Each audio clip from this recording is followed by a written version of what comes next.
Hello viewers, இன்றைக்கி நம்ம வீடியோவில் டிப்ரிஷியேஷன் அக்கௌண்டிங்கில் வந்து பார்த்திங்கன்னா அமௌண்ட் ஆஃப் டிப்ரிஷியேஷன் வந்து நம்ம எப்படி கால்குலேட் பண்ணி தான் பார்க்க போகிறோம். ஸோ சம்மில் என்ன கொடுத்துருக்காங்க அப்படின்னு பார்த்தோம்னா, எ form purchased a plant 1/1/2018 for ₹9,000 and spent ₹1,000 erection charges.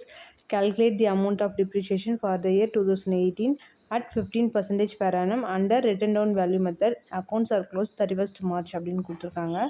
So value வந்து பார்த்திங்கன்னா, அதாவது original cost value 9,000 plus ₹1,000 erection சார்ஜஸோட ₹10,000 வருது. ஸோ ரேட் ஆஃப் டிப்ரிஷியேஷன் வந்து பார்த்திங்கன்னா 15% கொடுத்துருக்காங்க. ஸோ நம்ம எப்படி கால்குலேட் பண்ணலான்னு பார்த்தீங்கன்னா, 10,000 multiply 15 divided 100 multiply. So 3 month மட்டும் தான் பயன்படுத்தியிருக்காங்க, அதாவது ஜான்வரி, பிப்ரவரி, மார்ச். ஸோ 3 மந்த்துக்கான வேல்யூ வந்து பார்த்திங்கன்னா 3 டிவைடட் 12. இந்த வேல்யூவை மல்டிப்ளை பண்ணி டிவைட் பண்ணால் நமக்கு 375 அமௌண்ட் ஆஃப் டிப்ரிஷியேஷன் வேல்யூ கிடைக்குது. ஓகேங்களா?